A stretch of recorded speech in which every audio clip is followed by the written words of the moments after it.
नमस्कार, माय माउली हिंदी समाचार में आपका स्वागत है और मैं हूं शेख इस्माइल। आज बेला शहर में महारानी अहिल्याबाई होलकर की 299वीं जयंती बड़े उत्साह के साथ मनाई गई। उनके छाया चित्र पर फूल बरसाए और उन्हें याद किया गया। महारानी अहिल्याबाई होलकर को भारतीय इतिहास की सबसे बेहतरीन महिला शासकों में से एक माना जाता है। उनके पिता मनकोजी शिंदे धनगर परिवार के वंशज थे। अहिल्याबाई होलकर किसी राजघराने से संबंध नहीं रखती थी, लेकिन एक दिन उनके हाथों में ही राज्य की सत्ता आ गई। एक साधारण से परिवार की लड़की असाधारण दायित्वों का निर्वहन करने लगी। आज बेला शहर में भी अहिल्याबाई होलकर की जयंती के अवसर पर उन लड़कियों को और उन महिलाओं को मैसेज दिया गया कि इन्हीं की तरह देश और समाज के लिए कार्य करना चाहिए।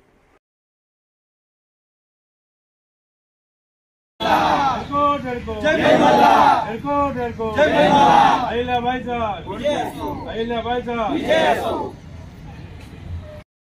बहुजीव प्रतिपालकः अरण्यके वस्ति नित्यम तस्याम कुलपालकः। म्हणजे जो व्यक्ती नेहमी हरर करतो म्हणजे शंकराचं सुद्धा नाव घेतो आणि मेंढ्या बकऱ्यांना पाळताना सुद्धा हरर शब्द वापरतो, त्या धनगराचा मी मुलगा आहे। आज राजमाता पुण्यश्लोक श्री अहिल्यादेवी होळकर यांची 299वी जयंती आहे।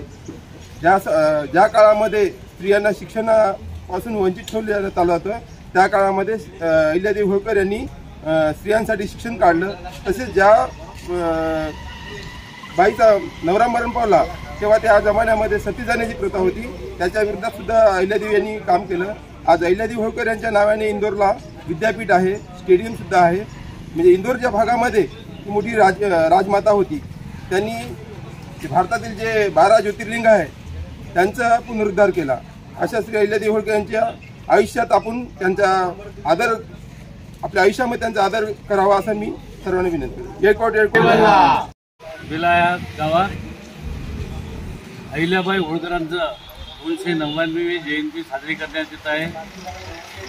त्या काळात अहिल्याबाई होळकरांनी समाजाला जे नवीन मार्गदर्शन करून बायांच्या विद्यासाठी त्यावेळच्या समाजासोबत लढा देऊन शिक्षणासाठी आणि सती प्रथा बंद केली आणि आज त्यांच्याच मार्गदर्शनाखाली आजच्या स्त्रियांनी समोर येऊन जास्तीत जास्त आपल्या मुलाबाळांना विद्याकडे आणि समाजातील जे